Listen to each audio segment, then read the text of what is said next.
Hello बच्चों, एक बार फिर से आप सभी का स्वागत है आपके अपने YouTube चैनल चंदन सर कानपुर में।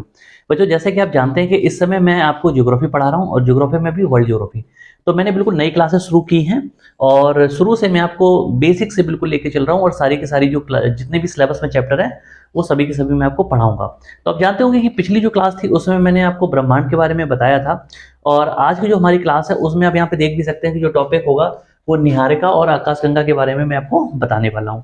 तो सबसे पहले तो देखो, पिछली जो क्लास थी उसमें मैंने आपको बताया था कि ब्रह्मांड जो है एक विस्तृत स्वरूप है, उससे बड़ा कुछ है नहीं, है ना। सब कुछ उसी के अंदर है और ब्रह्मांड के अंदर क्या है कि बहुत सारे, है ना, यह एक अनुमानित अगर हम बोलेंगे तो हम बोलेंगे कि लगभग 100 अरब के आसपास उसमें क्या है, गैलेक्सी है। ठीक है, गैलेक्सी का मतलब क्या होता है, आकाशगंगा। और उन गैलेक्सी, हर एक गैलेक्सी के अंदर लगभग 100 अरब के आसपास तारे हैं।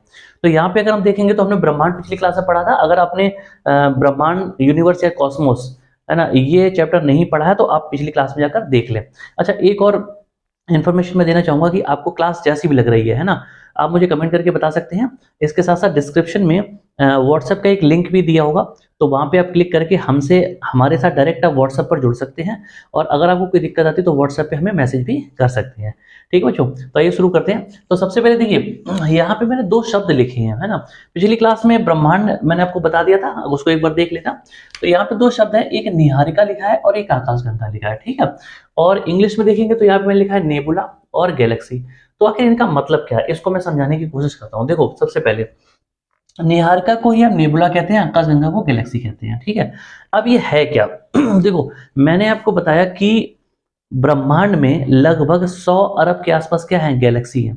100 अरब के आसपास क्या है, आकाशगंगाएं हैं। ठीक है, तो आकाशगंगा का जो शुरुआती स्वरूप है उसे ही हम क्या कहते हैं, निहारिका कहते हैं। ठीक है, अब देखो निहारिका, यहां से मैं शुरू करता हूं जिससे आपको देखने में दिक्कत नहीं आएगी। ठीक है, देखो अगर हम यहाँ पे बात करेंगे तो एक शब्द है, वास्तव में अगर मैं देखेंगे तो निहारिका जो शब्द है, निहारिका, ठीक है, ये किससे बना है, तो ये बना है निहार से। ठीक है, निहारिका जो शब्द है ये निहार से बना है। निहार एक शब्द है, ठीक है, और निहार जो शब्द है ये किस भाषा का है, तो ये संस्कृत भाषा का शब्द है। ठीक, इतनी बात समझ में आई। ठीक है, मैंने क्या बताया, देखो यहाँ पे क्या लिखा है, निहारिका है। निहारिका जो शब्द है ना, ये निहार से बना है और निहार जो है ये संस्कृत भाषा का शब्द है और निहार का वास्तव में जो मतलब होता है ये होता है कोहरा। कोहरा का मतलब होता है फॉग। ठीक है, इस चीज को समझेंगे। अब देखो इसका क्या मतलब हुआ, मैंने आपको बताया ना कि निहार का जो शब्द है वो निहार से बना है और निहार संस्कृत भाषा का एक शब्द है ना, जिसका मतलब होता है कोहरा, है ना। कोहरा का मतलब फॉग यानी कि धुंध, है ना, इस ऐसे समझ सकते हैं। तो अब धुंध क्यों बोला गया, देखो वास्तव में जो निहारिका होती है, अगर हम ब्रह्मांड की बात करेंगे तो ब्रह्मांड में क्या होता है कि जैसे वहां पे हाइड्रोजन, हीलियम, धूल मिट्टी के कण और इसके अलावा और भी बहुत सारी गैसेस जो होती है ना, वो मिलके एक धुंध एक जगह इकट्ठी हो जाती है, तो क्या धुंध बन जाती है। ठीक है, और यही गैसें मिलके शुरुआती स्टेज पर क्या करती हैं, निहारिका का निर्माण करती हैं। ठीक है, यानी कि हम कह सकते हैं कि ये सारी जो गैस है ये धुंध के रूप में एक जगह पे जमा हो जाती है और उस शुरुआती कंडीशन को हम लोग क्या कहते हैं, निहारिका के नाम से जानते हैं। इतनी बात समझ में आई। ठीक है, मैंने बिल्कुल क्लियरली बताया। मैंने क्या बताया कि हीलियम, हाइड्रोजन, धूल मिट्टी के कण और इसके साथ और भी कई सारी गैसेस एक जगह जमा हो जाती है ब्रह्मांड में, है ना, और वो क्या करती हैं कि धुंध सी छा जाती है, वहां पर है कोहरा सा छा जाता है और यही सब मिलकर शुरुआती स्टेज में, है ना, जिस आकृति की रचना करते हैं उसे ही हम क्या कहते हैं, निहारिका कहते हैं। ये बात क्लियर हो गई। अच्छा, आगे बढ़ते हैं हम। अब यहाँ पे आपने देखा होगा कि निहारिका को ही क्या कहा जा रहा है, यहाँ पे देखेंगे तो नेबुला बोला गया। ठीक है, अब ये नेबुला जो शब्द है इंग्लिश का शब्द नहीं है। ठीक है, यहाँ पे मैं आपको बता देता हूँ। यहाँ पे अगर मैं निहारिका को ले लूँ, ठीक है, तो निहारिका जो शब्द है इसे ही इंग्लिश में क्या कहा जाता है, इंग्लिश में नहीं कहेंगे, नेबुला कहा जाता है। लेकिन ये भाषा कौन सी है, तो ये भाषा बच्चे है लैटिन। ठीक है, लैटिन। ठीक है, लैटिन भाषा में ही निहारिका को नेबुला कहा गया है। इतनी बात समझ आई। तो मैंने आपको भाषा के आधार पर भी बता दिया। तो कुल मिला के निहारिका को ही क्या कहेंगे, नेबुला कहेंगे, या तो आप नेबुला कह लो या फिर निहारिका कह लो। ठीक है, इतना सबको क्लियर हो गया। ठीक है, अब ये है क्या, आकाशगंगा का शुरुआती स्वरूप है। अब धीरे धीरे क्या होता है कि जब ये चीजें और ज्यादा क्लियर होती हैं, ठीक है ना, और ज्यादा क्लियर होती हैं, है ना। यानी कि जो ये प्रोसेस है, जैसे कि क्या हुआ कि धूल मिट्टी, है ना, गैस के कण हैं, हाइड्रोजन हीलियम प्रमुख गैसेस है, ये सब जब एक जगह इकट्ठी हो जाती हैं तो इसका जो शुरुआती स्वरूप होता है वो क्या कहलाता है, नीहारिका कहलाता है।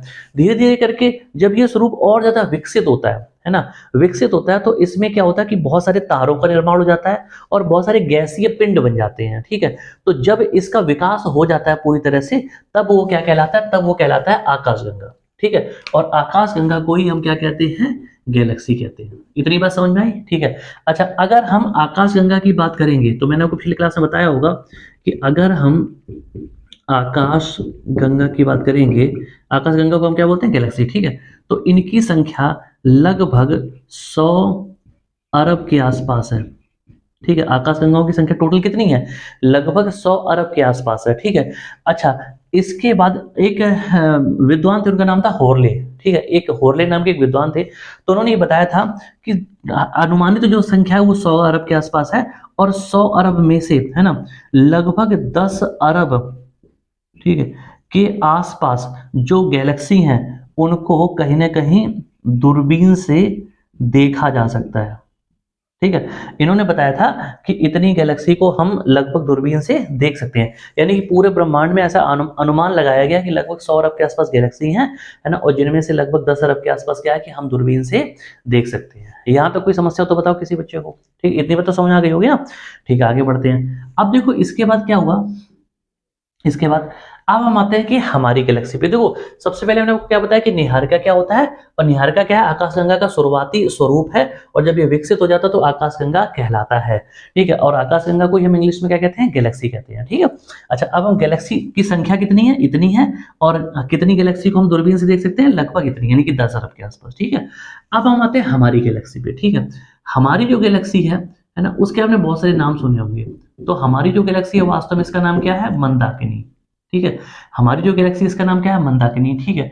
अच्छा, मंदाकिनी जो है वास्तव में अकेली नहीं है, यह 24, ठीक है, गैलेक्सी का समूह है, ठीक है। अच्छा, हो सकता है बहुत सारे बच्चों को ये बात ना पता हो, ठीक है।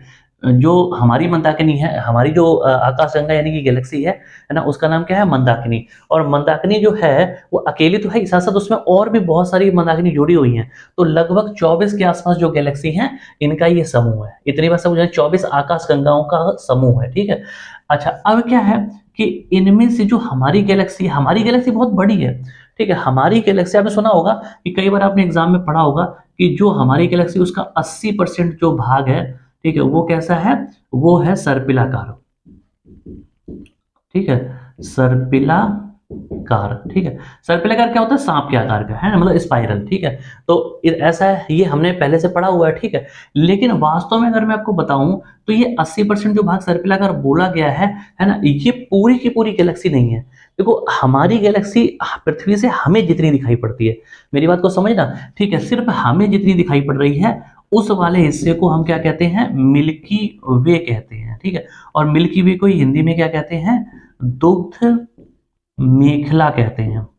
अब मैं इसका मतलब बताता हूँ आपको। देखो मैंने क्या बताया, मैंने ये बताया कि वास्तव में जो हमारी गैलेक्सी उसका नाम क्या है, मंदाकिनी है, ठीक है। मंदाकिनी 24 आकाश गंगाओं का समूह है, ठीक है। और हमारी गैलेक्सी का जो 80% भाग है वो सर्पिलाकार है, ठीक है, ये बात ठीक है। लेकिन वास्तव में हमारी पूरी गैलेक्सी को हम नहीं देख सकते हैं, ठीक है। पृथ्वी से हमारी जितनी गैलेक्सी दिखाई पड़ती है उस वाले हिस्से को हम क्या कहते हैं, मिल्की वे या दुग्ध मेखला कहते हैं। अच्छा, दुग्ध मीन्स क्या होता है, सफेद दूध की तरह, है ना, और मेखला मीन्स एक श्रृंखला, है ना, दूध की तरह जो गैसेस है, तारे हैं, ग्रह नक्षत्र है, उनकी एक श्रृंखला दिखाई पड़ती है, ठीक है। इसलिए इसका नाम दुग्ध मेखला या फिर मिल्की वे पड़ गया। और ये जो मिल्की वे है ना, यही कैसा है, सर्पिलाकार है। समझ में आई, यानी कि पूरी की पूरी हमारी गैलेक्सी जो है वो सर्पिलाकार नहीं है, स्पाइरल नहीं है, वो चपटी है, ठीक है ना, चपटी है, जैसे प्लेट होती है ना, प्लेट की तरह चपटी है, ठीक है। लेकिन उसका 80% जो हिस्सा है वो सर्पिलाकार या स्पाइरल है, और वो कौन सा हिस्सा, जो हमें दिखाई पड़ता है, जो हमें दिखाई पड़ता है वो वाला हिस्सा है। इतनी बात सारे बच्चों को समझ आई, ठीक है। आगे बढ़ा जाए बच्चे, ठीक है। अच्छा, अब अगर हम बात करेंगे कि हमारी जो गैलेक्सी है इसका, ठीक है, जो विस्तार है। अच्छा, विस्तार का मतलब क्या होता है, विस्तार का मतलब होता है कि कितने बड़े एरिया में फैली हुई है, ठीक है। तो हमारी जो गैलेक्सी का विस्तार है ना, ये 80,000 ठीक है प्रकाश वर्ष है, ठीक है। हमारी जो गैलेक्सी है ना, उसका जो विस्तार है वो कितना है, तो वो मैंने आपको बताया कितना, 80,000 प्रकाश वर्ष है। ठीक है। और अगर हम उम्र की बात करेंगे, आयु, ठीक है, कि हमारी जो गैलेक्सी उसकी उम्र कितनी है, ठीक है, तो वो कितनी है, 12 अरब वर्ष। ठीक है भाई, सारे बच्चों को समझ आया, 12 अरब वर्ष। यहां तक किसी बच्चे को कोई दिक्कत हो तो बताओ। मैंने क्या बताया कि हमारी जो गैलेक्सी, पर ध्यान सुनना, हमारी जो गैलेक्सी उसका नाम क्या है, मंदाकिनी। मंदाकिनी सिर्फ हमारी नहीं बल्कि 24 और गैलेक्सियों का समूह है। ठीक है। और उसका एक हिस्सा जो हमें दिखाई पड़ता है उसको हम बोलते हैं मिल्की वे यानी कि दुग्ध मेखला।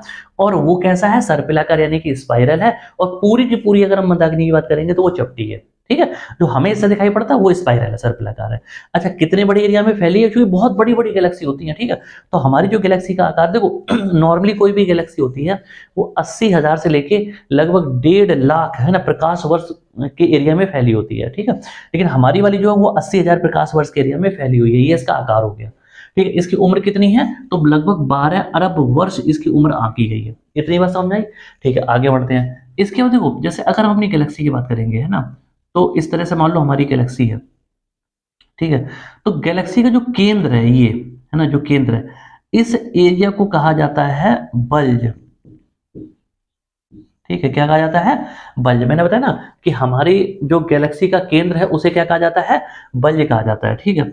अच्छा, यहीं पर सबसे ज्यादा पता है क्या है, यहीं सबसे ज्यादा तारे, है ना, तारे जो हैं वह, ठीक है, गुरुत्वाकर्षण। गुरुत्वाकर्षण क्या होता है, गुरुत्वाकर्षण का मतलब होता है ग्रेविटेशनल फोर्स, ग्रेविटी, है ना। तो गुरुत्वाकर्षण के क्या है, सकेंद्रण है, सकेंद्रण। अभी मैं इसका मतलब बताता हूं। देखो, इसका मतलब क्या है कि हमारी जो गैलेक्सी है ना, उसमें बहुत सारे क्या तारे पाए जाते हैं, बहुत सारा गुरुत्वाकर्षण यानी ग्रेविटी पाई जाती है। ठीक है। लेकिन वो है तो पूरे में, लेकिन सबसे ज्यादा जो है, जो वो कहाँ पे है, केंद्र में है। ठीक है। जो हमारी गैलेक्सी है उसके केंद्र में सबसे ज्यादा तारे और गुरुत्वाकर्षण पाए जाते हैं। और जो केंद्र है, हमारी गैलेक्सी का जो केंद्र है, उसे बल्ज के नाम से जाना जाता है। ठीक है बच्चों, तो उसे क्या कहते हैं, बल्ज के नाम से जानते हैं। यहां तक किसी बच्चों को कोई समस्या हो तो बताओ। ठीक है, आगे बढ़े। अच्छा, अब यहाँ पे 2 क्वेश्चन और पूछ लेते हैं कि हमारी जो गैलेक्सी है उसके सबसे पास की गैलेक्सी कौन सी है, सबसे पास की आकाश गंगा। आकाश गंगा कह लो चाहे गैलेक्सी कह लो, बात एक ही है। ठीक है। तो हमारी जो गैलेक्सी है उसके सबसे पास की जो गैलेक्सी, उसका नाम क्या है, तो उसका नाम है बच्चों, अगर इंग्लिश में बोलेंगे तो इसको बोलते हैं एंड्रोमेडा, और हिंदी में से कहते हैं देवयानी। ठीक है, क्या कहेंगे, देवयानी कहेंगे। इतनी बात समझ में आई सारे बच्चों को। ठीक है। अच्छा, अब अगर मैं आपसे ये कहूं कि सबसे ज्यादा बाद में है, यानी कि नवीनतम, नवीनतम, ठीक है, ज्ञात आकाश गंगा कौन सी है, ठीक है, तो उसका नाम क्या है, उसका नाम है ड्वार्फ। ठीक है। अब इसका मतलब क्या, देखो बात यह है कि जैसे देखो खोज चलती रहती है ना, खोज कोई ऐसी चीज तो है नहीं कि भाई आज कर ली और खत्म हो गया, अब नहीं होगा, तो खोज चलती रहती है ना। तो बहुत सारी गैलेक्सी खोजी गई। सबसे आखिरी में वैज्ञानिकों ने अभी तक, सबसे आखिरी में अभी तक जो गैलेक्सी खोजी है ना, उसका नाम क्या है, उसका नाम है ड्वार्फ। ठीक है, तभी तो लिखा है नवीनतम ज्ञात आकाशगंगा, इसका नाम क्या है, ड्वार्फ है। ठीक है। और हमारी जो गैलेक्सी है कौन सी, मंदाकिनी है, या जिसे मिल्की वे के नाम से भी जानते हैं, उसके सबसे पास की गैलेक्सी कौन सी है, तो वो एंड्रोमेडा है। ठीक है। और एंड्रोमेडा को हम क्या कहते हैं, देवयानी के नाम से भी जानते हैं। ये बात सबको समझ आ गई।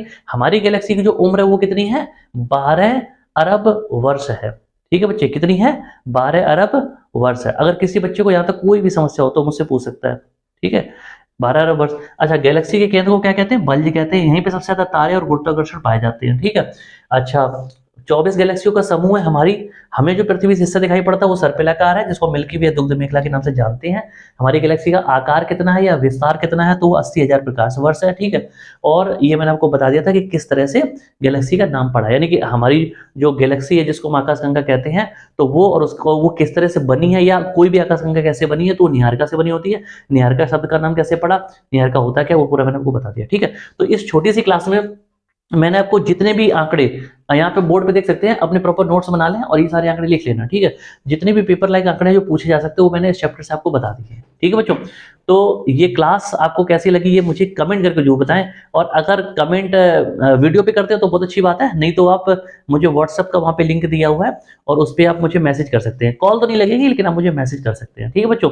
और जो इंस्टीट्यूट का व्हाट्सएप का ग्रुप है, अगर उसमें जुड़ना चाहें है ना, तो भी आप जुड़ सकते हैं, उस पर लिंक मैं दे दूंगा, ठीक है, क्लिक करके। तो सभी बच्चों को क्लास कैसी लगी मुझे बताएं जरूर, और इसी तरह से जुड़े रहें हैं, अपना प्यार हमारे साथ बनाए रखिएगा। तो मिलते हैं जल्दी अगली क्लास में, तब तक के लिए नमस्कार, जय हिंद बच्चों।